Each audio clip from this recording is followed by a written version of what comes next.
পুরাতন একটি পাদুয়ার সাধু আন্তোনি গির্জা, যেটি স্থাপিত হয়েছিল বক্সনগরে 1894 খ্রিস্টাব্দে।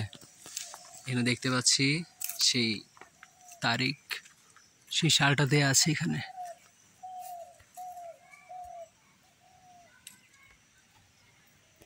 বর্তমানে এই গির্জাটি একটি স্কুল হিসেবে ব্যবহৃত হচ্ছে। ক্লাস 5 পর্যন্ত এখানে পড়ানো হয় এবং পাশেই রয়েছে কবরস্থান।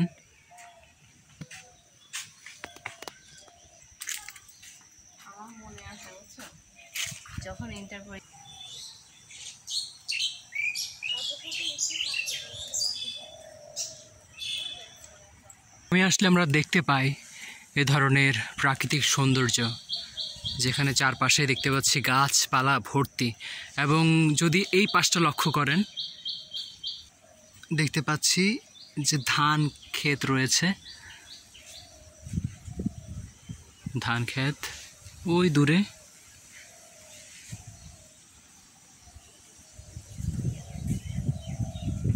তিনি আমাদের এই এলাকাটি ঘুরিয়ে দেখাচ্ছেন, ওনার নাম হচ্ছে সূর্য বৌদ্ধ। বর্তমানে কোন ক্লাসে পড়ছো? ক্লাস 8-এ পড়াশোনা করছে। তো একসময় সূর্য ওই স্কুলে পড়াশোনা করেছিল, তার কাছ থেকে জানতে পেরেছি, তাই না সূর্য? আচ্ছা, এই যে দেখতে পাচ্ছি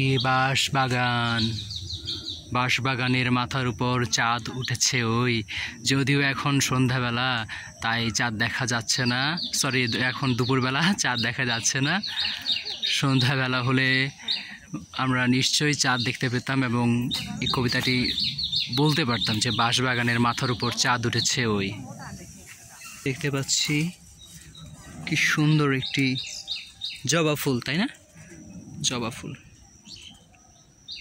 দেখতে পাচ্ছি। একটি বুলবুলি পাখি, সেই এখানে ছোট্ট করে একটি জলাধার রয়েছে, সেই জলাধার থেকে স্নান করে উঠে এসে তার গা ঝাড়ছে।